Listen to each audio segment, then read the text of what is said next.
सनकादिक ऋषि मिल गए। 4 संत हैं हमारे। पहले ऋषि इस दुनिया में जो पैदा हुए, इसलिए उनका नाम है सनातन ऋषि। आप प्रेम से कहते ना सनातन धर्म की। सनातन किसे कहते हैं? क्या है सनातन? क्यों है ये सनातन? एक होता है नवीन, एक होता है पुराना। जरा ध्यान से सुनना। नवीन का मतलब जो नवा बना है, पुरातन का मतलब जो 2000 साल, 300 साल, 500 साल, 5000 साल पुराना। लेकिन सनातन जब सृष्टि बनी, जो साथ में बना, उस धर्म का नाम सनातन धर्म, जिसका ना आदि पता न अंत पता, न शुरुआत पता न कब खत्म, कुछ नहीं पता। इसी प्रकार जब सृष्टि बनी तो जो पहले संत बने उनका नाम है सनातन ऋषि। सनकादिक, सनक, सनंदन, सनत कुमार 4 भाई हैं। ये हर समय बोलते रहते हैं हरि शरणम, हरि शरणम, हरि शरणम।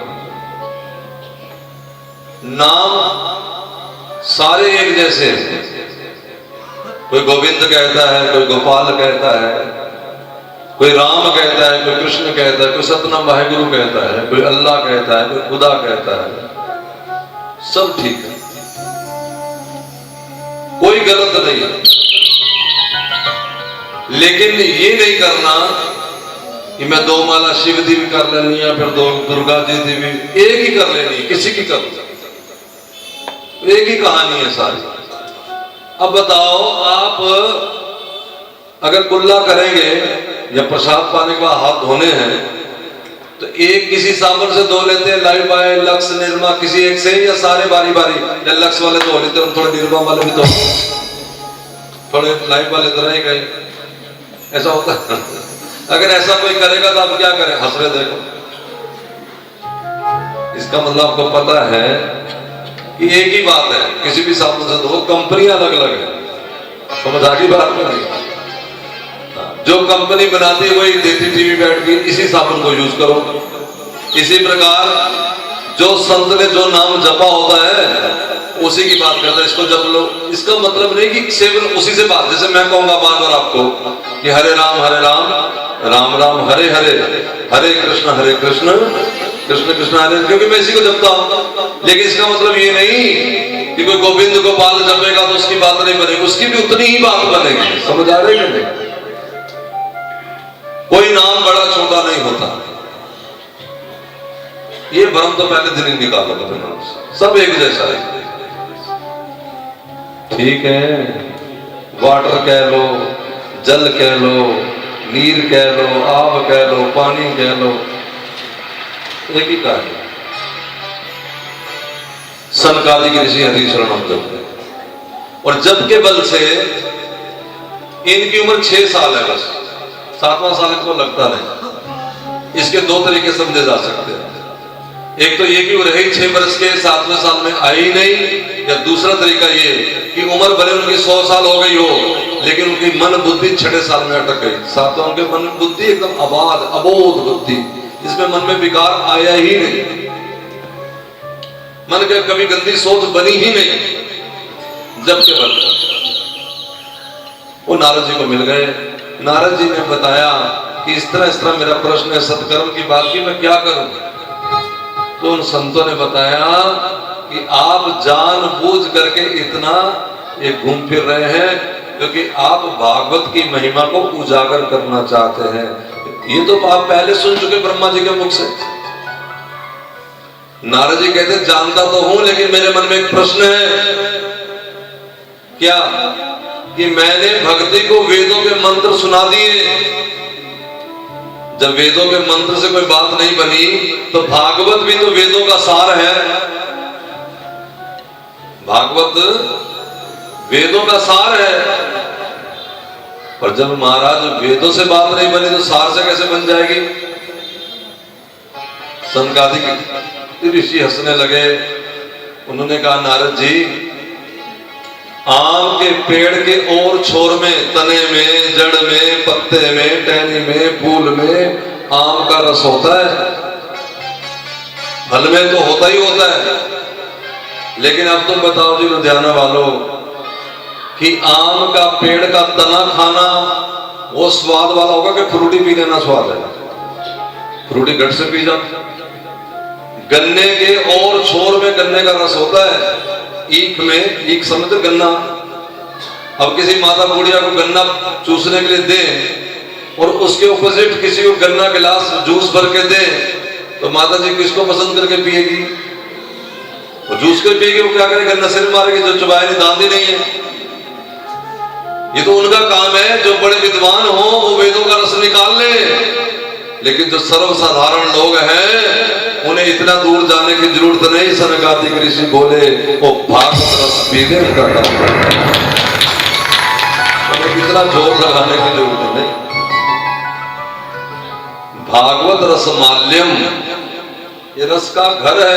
रस आल्यम, आल्य कहते घर, जैसे पुस्तकाल्य, औषधाल्य, ठीक, वस्त्रालय, वस्त्रों का घर। ये भागवत क्या है? रसमाल्यम, रस का घर। रस पियो। कहां से पियो? गन्ने का जूस और फ्रूटी हो तो मुंह से पीनी है, लेकिन यहां मुंह बंद रखना है। अगर स्वाद लेना हो ना तो आप देखो, एक चुस्की लेकर फिर कहे आंख बंद, आहा, तब स्वाद ज्यादा आएगा। और बातें करते करते पी गए, आपको पता ही नहीं लगा क्या पी गए। इसलिए कहा जब इसको पीना है तो मुंह बंद रखना है, आंख बंद, ध्यान बिल्कुल मगन। क्या, कहां से पीना है? तो क्या, कानों से। ये कानों के बाद धोने बने ना, धोने ये किस काम आते हैं? किसी काम के नहीं। ये सिर्फ इसलिए कि बाहर ना कहीं चला जाए। रस पियो जी राम, रस है कोई कैसा। नारद जी ने कहा अच्छा ये बताओ, ये भागवत किस किस का उद्धार कर सकती है?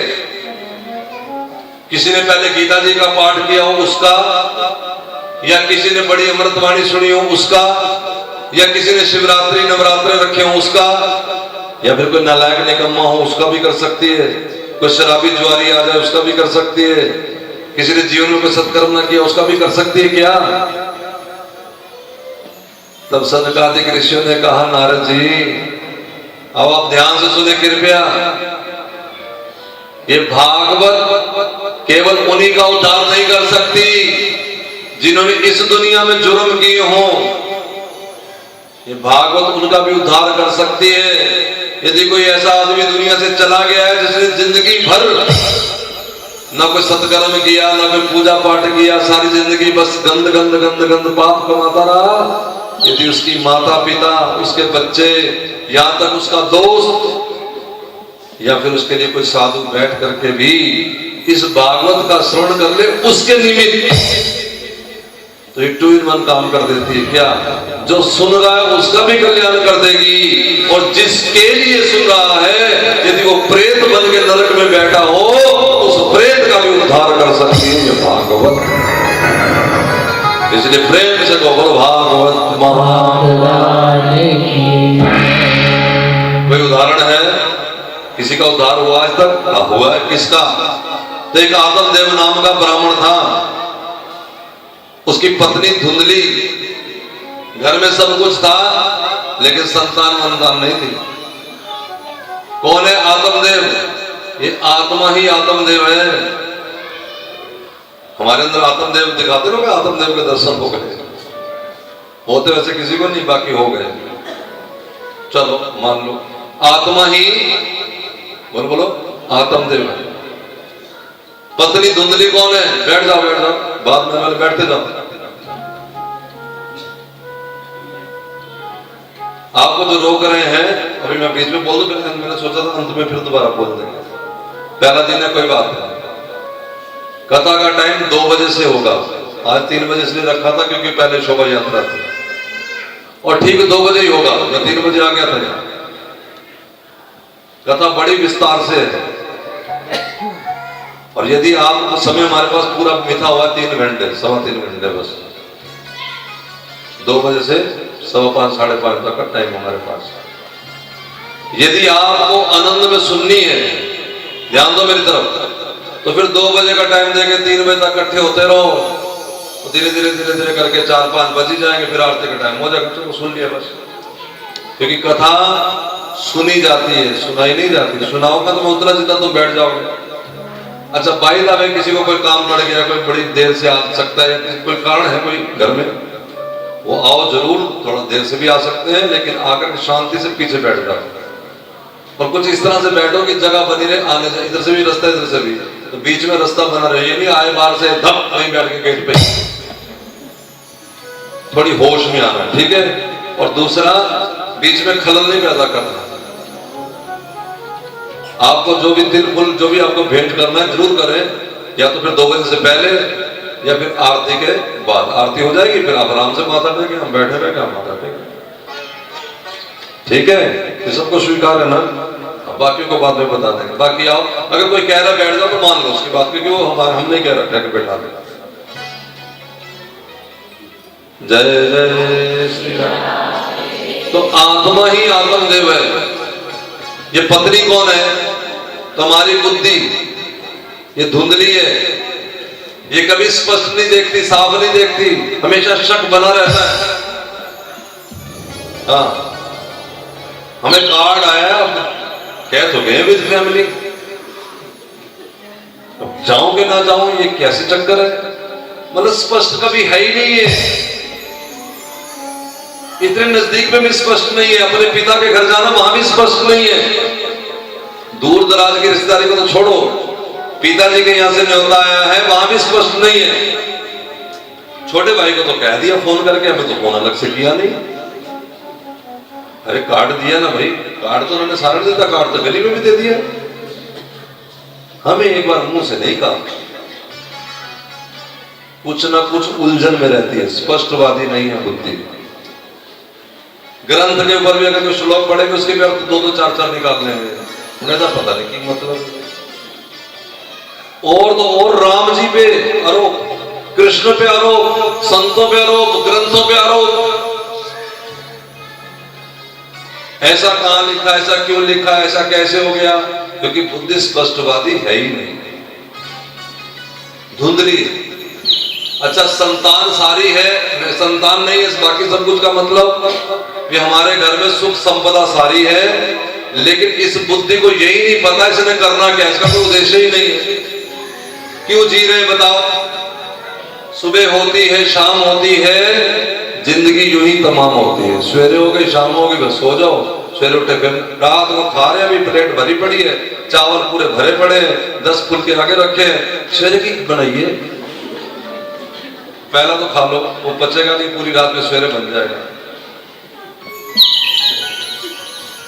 नहीं, नवा सूट सिलवाया, अलमारी में धरा है, शादी पे जाना है, पति बोला कि जो नया सिलवाया वो पहन ले, कहती वो तो फिर के लिए रखा है ना, अब ले दो आम सा, तो वो आम वाला रखा है, कहती तो घर पर आने वाला है। यानी कहीं कहीं कोई ठिकाना है ही नहीं। ये भाई साहब के पास सेम टू सेम है बात। ये भाई साहब सोच रहे सारी बात माताओं पे लागू हो गई, डिट्टो कार्बन कॉपी सेम।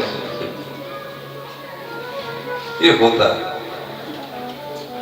उद्देश्य नहीं है, हमारा लक्ष्य नहीं है, हमें ये पता नहीं है कि दुनिया में हम आए क्यों। अरे हम क्या सिर्फ 2-4 बच्चे पैदा करने के लिए, घर बनाने के लिए आए? वो तो गाय भी बच्चा बछड़ा पैदा करती है। अरे जिस चींटी को अकल नहीं, तमीज नहीं, वो चींटी चीनी का दाना कहीं मिल जाए, ढेर मिल जाए, वो चींटी जाकर फोन कर देती है कि जल्दी आ जाओ, बिना राशन कार्ड के चीनी मिल रही है। तो देखो चींटियां पूरी लाइन लग गई। तो इतना काम तो चींटी भी कर लेती, हमने कर लिया तो क्या हो गया? नहीं करती। और जब उसको देखो भगी जा रही ले लेकर के, किधर जा रही है? अपने घर की ओर। तो ये काम तो पिद्दी सी चींटी भी कर लेती है। अगर हम थैले भर भर के घर ले आए तो क्या बड़ी बात कर ली? गलत तो नहीं कह रहा मैं? इतनी अकल तो चींटी के पास है, वो भी बच्चे पैदा करती है, अंडे वो भी पैदा करती है, उसका भी घर वाला है चींटा, घर उसने भी बना रखा बिल छोटा सा धरती के अंदर, उनमें भी एक रानी होती है। हाँ तुम्हें ना पता हो तो कभी डिस्कवरी देखना, उन चींटियों में भी एक रानी होती है। बताओ चींटियों ने रानी बना रखी है, हम भी वही कुछ कर रहे हैं, क्योंकि बुद्धि धुंधली है। अच्छा, अब आत्मा बेचारी अपना ही आत्मदाह कर रही है। 55 के हो गए लेकिन बचपन नहीं गया। 55 की उम्र आ गई और बचपन वही घूम रहा है। छोटे छोटे बच्चों से बातें करना, छोटी छोटी बात पर झगड़ जाना। पहले अपने भाई से झगड़ते थे, फिर पिता से झगड़ते थे, फिर पति से झगड़ा हुआ, फिर इसी बात को लेकर बच्चों से झगड़ा हुआ और आजकल तो पोतों से झगड़ रहे हैं। 55-80 हो गए, 80 के हो गए, लेकिन लड़ाई वाली लस्सी अभी खत्म नहीं हुई। ये लस्सी बढ़ती चली जा रही है, द्वंद की रस्सी खत्म ही नहीं। इतने बुजुर्ग हो गए कि लोग भी हमें बाबा जी कहने लगे। बाबा नाम रख दिया दादा। क्यों रखा दादा पता है? नाम बड़े मजेदार रखे होते हैं, फिर कभी इसमें बात कर दूंगा कि नाम क्यों रखते हैं। दादा किसे कहते हैं? दादा। दादा दादा मतलब जिसकी गुंडागर्दी बंद ही नहीं हो रही, दादा, घर का दादा।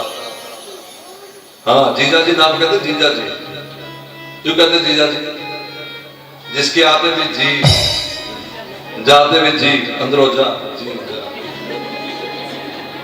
अंदर से तो लगता है ये आ गई मुसीबत। अब सारा समोसे मंगाओ और ये रोटियां नवी बनाओ। आपको घर में आ जाए तो मूंगी की दाल से गुजारा चलते, जीजा जी आगे तो पनीर बनाना ही मगर पड़े, क्या करें? नहीं, ये रिश्तेदार जितने भी नाम पर जाई। क्यों कहते पर जाई? पंजाबी कहते पर जाई, यानी माँ बाप की जाई नहीं, परायों की जाई। पर जाई अपनों की जाई नहीं, परायों की है। कहीं तो पुरोना भी कहते जीजा को, भी पराया है। पर आना, पर आना यानी पराये ने आना है, अपनों ने नहीं आना। अच्छा, मासी किसे कहते हैं? मासी बैठी, इसको पूछते जीटीवी नगर वाले, तानू मासी जी क्यों कहते? तुसी महाराज जी मासी हो। कहती मैनू नहीं पता तो किसी ने ताई जी कह देंगे। जो बच्चों का ताया जी वो बैठा ताया जी, हम भी ताया जी, तो जगत ताया हो गया। जो मामा जी, मामा जी। कई बार वो बच्चों के आते ना तुम्हारे घर में, जैसे जाए मान लो तुम्हारा वो आए जीजा जी, तो हम तो उसको भी कहते जीजा जी आओ। ये तो सारे बातें हैं, प्रेम होना चाहिए। तो खैर मासी किसे कहते हैं? जिसकी शक्ल सूरत माँ जैसी होती है, वैसे माँ होती नहीं, माँ जैसी लगती है। मासी, समझ गए? माँ जैसी लगती है, होती नहीं, होती तो पूरी मासी है। अच्छा, मासड़ किसे कहते हैं? जिसको देख देख के मां सड़ती रहती है। हाँ, वो अपने घर वाले को कहते देख लो जीजा जी ने लिखा तो उसे नहीं लिखता है।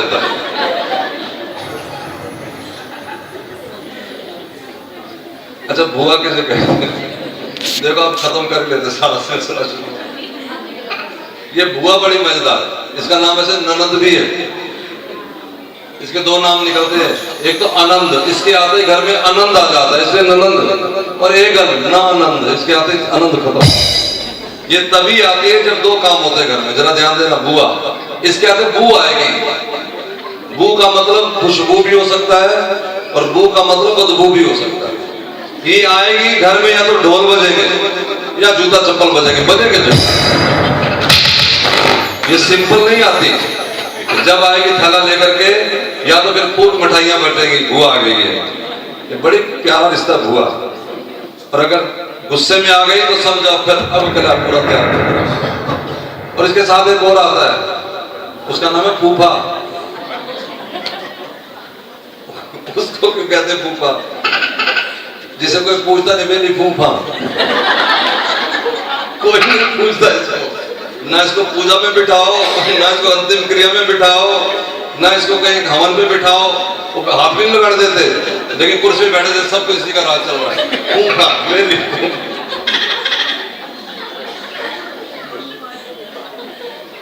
रिश्तेदारियों के नाम दुनिया में जो जो रखा नाम उसके पीछे मतलब है कोई।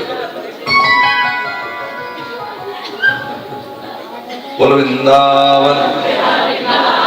चलो थोड़ा थोड़ा बीच में, जब गेहूं वाला गेहूं पीसता है तो बोरी यहां तक भर जाती है, फिर वो क्या करता है, उठा के बोरी को थोड़ी पटकनी लगाता है, आधी जगह खाली हो जाती है, तो आटा कहाँ गया, वो अंदर चला गया। इसी तरह जब तक सुनाया वो तुम्हारे भीतर चला गया, बना बात में जय हो। ठीक है, भक्ति कोई बेटा मुश्किल चीज नहीं है ना, कोई भक्ति कोई मुसीबत है। मुसीबत हमने बना रखी है, भगवान को हमारे कोई कंस थोड़ा ही कि तुम ऐसे बैठो ऐसे हंसो, वो तो कहते कलोल करो, खुश रहो, मुस्कुराते रहो, अपने घर में आनंद लो, लेकिन मुझे याद रखो, मैं भी तुम्हारा हूं, मुझे ना भूल जाओ। दादाजी भी घर में यही चाहते, दादी भी यही चाहते कि खूब पटाखे बजाओ, खूब लड़ियां लगाओ, खूब दिए जलाओ, खूब मिठाइयां बांटो, लेकिन पहले मुझे भी तो सूट सिलवा दो। चलो हल्के वाला सिला दो, लेकिन सिला तो दो। यही बस सबका यही है। आपके घर में बड़ा सारा फल आए और आपको एक फल ना खाने को मिले तो आप क्या करें, मेरे वास्ते की रखो फिर। ये हर आदमी की नेचर है ना भाई, परमात्मा की नेचर यही है। वो कोई हमारे मकान बनाने से या हमारी दुकान चलाने से या हमारे बच्चों को प्यार करने से भगवान को चिढ़ नहीं जाते कि भाई अपने बच्चों को प्यार कर रहा है, ये कैसा आदमी है, मेरे को तो भूल ही गया। खूब प्यार करो, प्यार में तो भगवान बसता है। हर एक से प्यार करो। फिर यो कहते हैं केवल अपने बच्चों से ही नहीं, गली के सारे बच्चों से प्यार करो, सारे उसी के। तुम कह सकते हो ये मेरा है, ये मेरा है, लेकिन भगवान किसको कहे ये मेरा, उसके तो सारे उसी के, उसके लिए तो सारे ही अपने। एक बाबा जी के यहाँ एक शराबी आदमी आ गया रात को, उसने कहा कि मुझे आप रोटी खिला दो, मुझे भूख लगी। तो बाबा जी ने कहा कि 2 माला पहले जप, फिर तेरे को रोटी दे देंगे, हमारी यहाँ की रीत है, माला जपो रोटी खाओ। उसने कहा ये माला वाला हमसे नहीं जपी जाती, तो मुझे रोटी खिलानी तो खिलाओ। बाबा जी ने बहस की, अंत में बात यही हुई कि वो रोटी खाए बिना चला गया।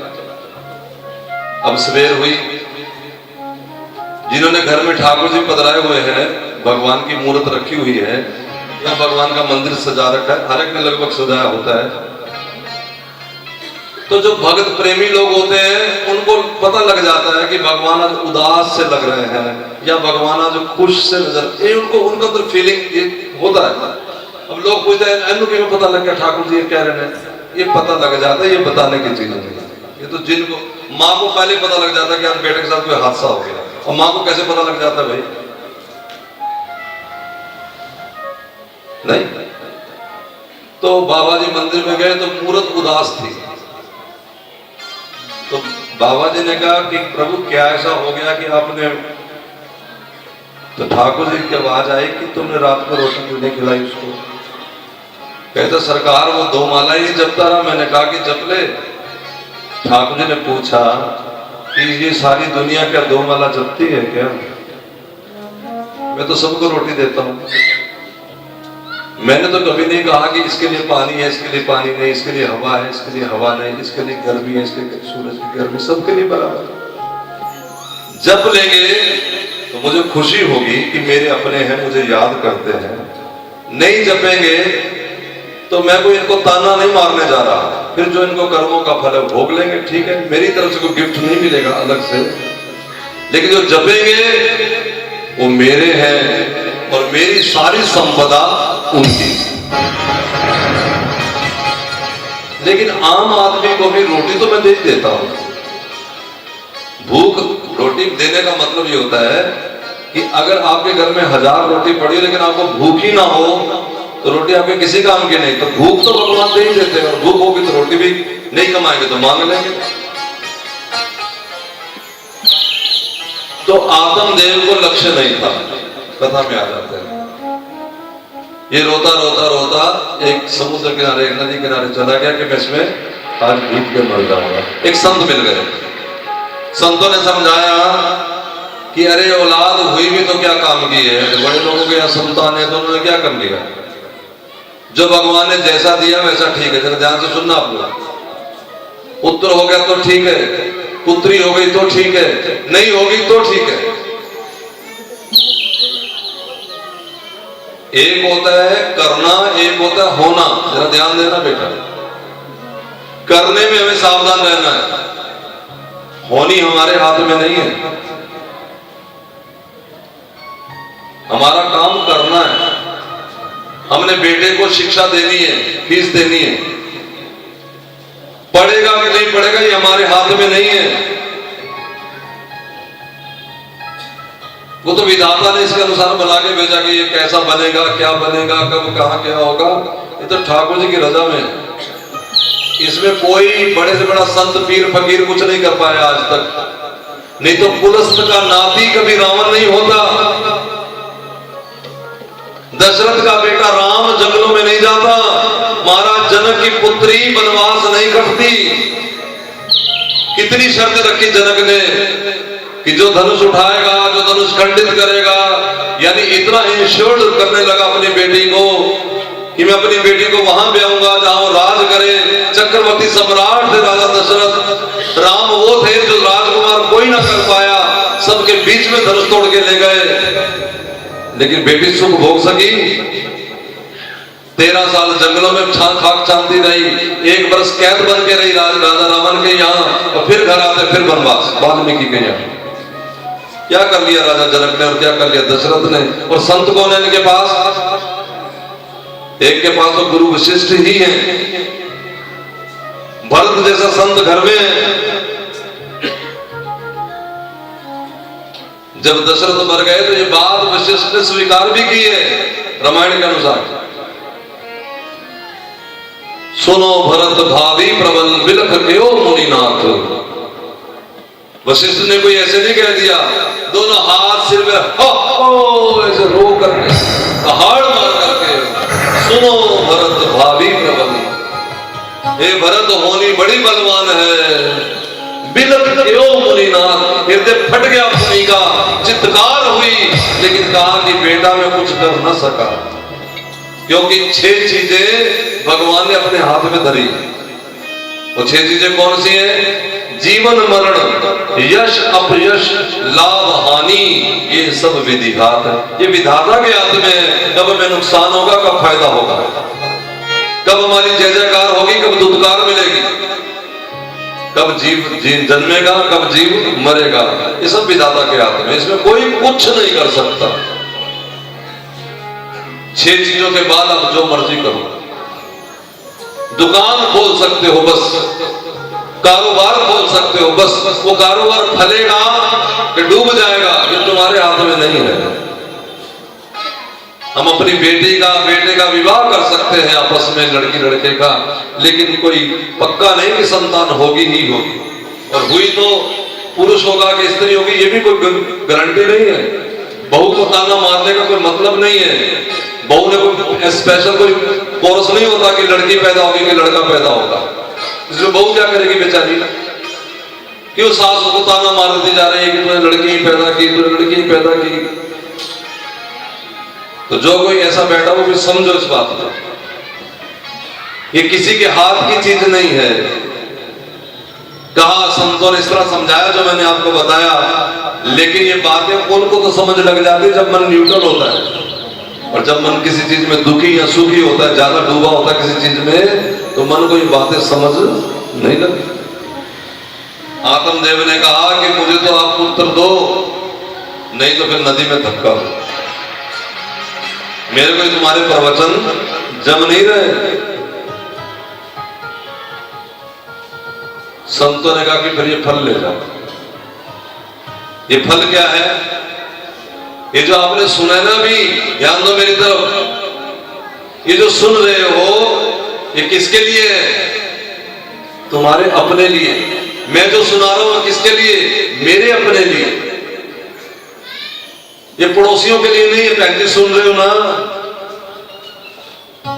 कई लोग उल्टी कर देते बाहर जाके। उल्टी का मतलब कि पड़ोसियों को सुना दिया, पति को सुना दिया, घर में सुना दिया जैसे कह रहे थे, लेकिन आप उसमें से एक अंश भी अंदर नहीं उतारा। ये उल्टी करने की चीज नहीं, पचाने की चीज है। पचाओ अंदर, अपने ऊपर लगाओ। मरना तो सबको है, भगवान सबका है, परमात्मा सबका है। आदम देव वो फल लेकर के घर गया, लेकिन बुद्धि का वही काम है ना, उल्टी कर देना। उसने अपनी बहन को बता दिया ये तो फल ले आए, और बुढ़ापे में अगर बच्चा हुआ तो मैं तो मर ही जाऊंगी, और मान लो भूकंप आ गया तो मैं कहां भाग पाऊंगी, और उस समय तो ननदें खास घर में आ जाती हैं, तो मैं तो कहीं उठ नहीं पाऊंगी, लेकिन ननद सारा लूट लाट के ले जाएगी। जो बुद्धि है ना, मैंने बताया, जो जिसके मन में ख्यालात, ये बुद्धि भी दो प्रकार की होती है ज्यादा। वैसे तो दो विचार रहते ही रहते हैं, ये पक्की बात, लेकिन दो विचारों में भी एक विचार नेगेटिव होता है, एक विचार पॉजिटिव होता है। तो ज्यादातर कई लोगों का विचार नेगेटिव होता है, थोड़ा पॉजिटिव होता है, कई लोगों का ज्यादा पॉजिटिव होता है, थोड़ा नेगेटिव होता है। नेगेटिव का मतलब बुरा सोचना कि साढ़े लिए हमें सोचे होगा, अच्छा कम सोचना, बुरा ज्यादा सोचना। और कई लोग अच्छा ज्यादा सोचते, बुरा कम सोचते हैं। तो अपनी बुद्धि को पॉजिटिव बनाना है। जैसे समझना, एक गिलास पानी का आधा भरा हुआ, शीशे का गिलास, मित्र देखो, आधा गिलास पानी का। मैंने पूछा कि इसमें क्या है? एक भाई साहब बोले कि आधा गिलास पानी है। ठीक बोले कि गलत बोले? बोलो ठीक। दूसरे भाई साहब बोले नहीं नहीं, आधा गिलास खाली है। वो गलत बोले कि ठीक बोले? वो भी ठीक। लेकिन हमारी समझ में आ गया क्या, जो कह रहा खाली है इसकी बुद्धि नेगेटिव सोचती है, गलत ही सोचती है, इसको खाली भरा दिखता है, भरा क्यों नहीं दिख रहा। और जिसकी बुद्धि भरा देख रही है, खाली वहां भी है, लेकिन उसको अच्छा सोचना है। इसी प्रकार इस जगत में मेरे भाई बहन याद रखना, मैं भी बीच में ही हूं। बड़े बड़े महात्मा, बड़े बड़े दुनिया के धुरंधर सब इसी दुनिया के हैं। उनमें कुछ अच्छा होता है, कुछ बुरा भी होता है, हमारे अंदर भी होगा। हमारी सोच है कि हम उसमें से देखते क्या है, लेते क्या। घरों में तो ज्यादातर तुम्हारी बहू के पास भी कुछ गुण भी होंगे, कुछ अवगुण भी होंगे। तुम्हारे पोते, तुम्हारे बेटे, तुम्हारे पति के पास भी, सबके पास। क्योंकि भगवान ने जब दुनिया बनाई थी, दो चीज जमा करके बनाई। क्या? गुण दोषमय विषम कीन करता। थोड़ा गुण लिया, थोड़ा दोष, दोनों को जोड़ा, संसार बना दिया। इसमें कोई ऐसा नहीं जिसके पास केवल गुण ही गुण हो, और कोई भी ऐसा नहीं जिसके पास अवगुण ही अवगुण हो। अच्छा उसे कहते हैं जिसके पास 50 से ज्यादा गुण हो। जैसे किसी के पास 60 गुण है, 40 अवगुण है, तो क्या मान लेंगे? अच्छा। किसी के पास 80 गुण है, 20 अवगुण है, तो कहेंगे बहुत अच्छा। किसी के पास 90 गुण है, 10 ही अवगुण है, तो कहते हैं कमाल है। किसी के पास 98 गुण है, 2 अवगुण है, महात्मा है। अवगुण उसके पास भी है, हो सकता है 99 गुण हो, 1 अवगुण हो, एक तो कम से कम होगा ही।